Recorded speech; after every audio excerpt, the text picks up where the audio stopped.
Hi, I'm Marta, and on this channel I share with you simple recipes from all around the world.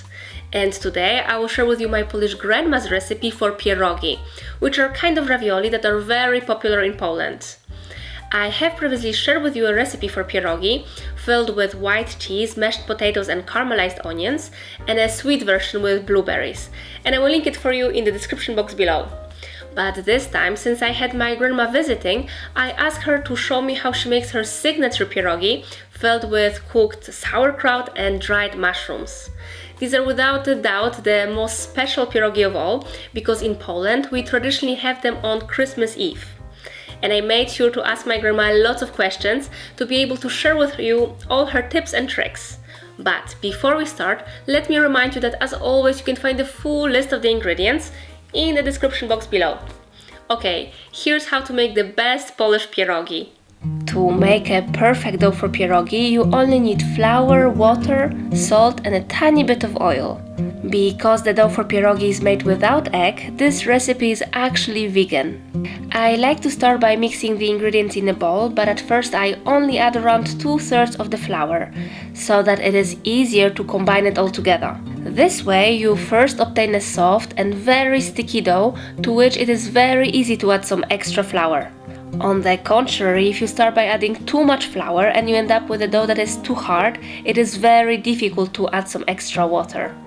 Once I see that it all starts to come together, I transfer it onto a clean surface and using my hands I knead it while adding a bit of extra flour when needed. At the end it should be soft but not sticky. Now it is very important to cover the dough and let it rest for at least 30 minutes at room temperature. And during this time, let's prepare the filling. We start by rehydrating the mushrooms. Here we use 40 grams of forest mushrooms, which we covered with cold water and we left them at room temperature for at least 30 minutes. Or you could even leave them overnight. Now I add salt and I let them simmer for about 30 to 60 minutes until they are soft. After this time we need to drain them, but make sure to keep this precious liquid infused with mushrooms. We will later add it to the filling. The other main ingredient today is the sauerkraut. And in my previous video I showed you how easy it is to make it at home, but if you want you can of course use a store-bought sauerkraut. We will need 1 kilogram of it. Place it inside a pot and cover it with water. Bring it to a boil and let it simmer for about 1 hour until the cabbage is softer. Now it comes a very important step and my grandma insisted I don't forget to tell you about it. Once the sauerkraut cooled down a bit, we need to squeeze out of it as much water as possible. And the best way is to do it by hand, like so. Thanks to this step, the cabbage will easily absorb the flavor from the dried mushrooms. But don't discard all this liquid just yet. All at the end, we might want to add a bit of it to the filling to make it moistier. Next, my grandma chopped this cooked and squeezed sauerkraut into smaller pieces. And she does the same with the cooked dried mushrooms. It is especially important to thinly chop the mushroom stems because they are tougher. In a big bowl, we mix the chopped cabbage, mushrooms and 2 thinly diced fried onions, along with a fragrant liquid in which we cook the mushrooms. We season it with a generous amount of freshly ground pepper, we mix it, and most importantly, we taste it. If needed, you can now add more salt or some extra liquid that we squeeze out of the cabbage. The filling should be beautifully fragrant, a bit spicy from the pepper and moist. Now let's check on our dough. After resting for 30 minutes, it will be much easier to roll it out. I like to use a noodle machine because it makes this work much easier and quicker, especially that I like my pierogi to be as thin as possible.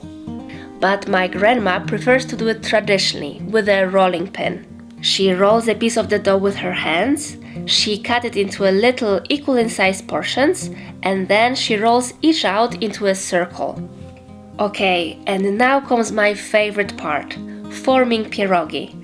I still remember that as a little girl I loved helping my grandma with this.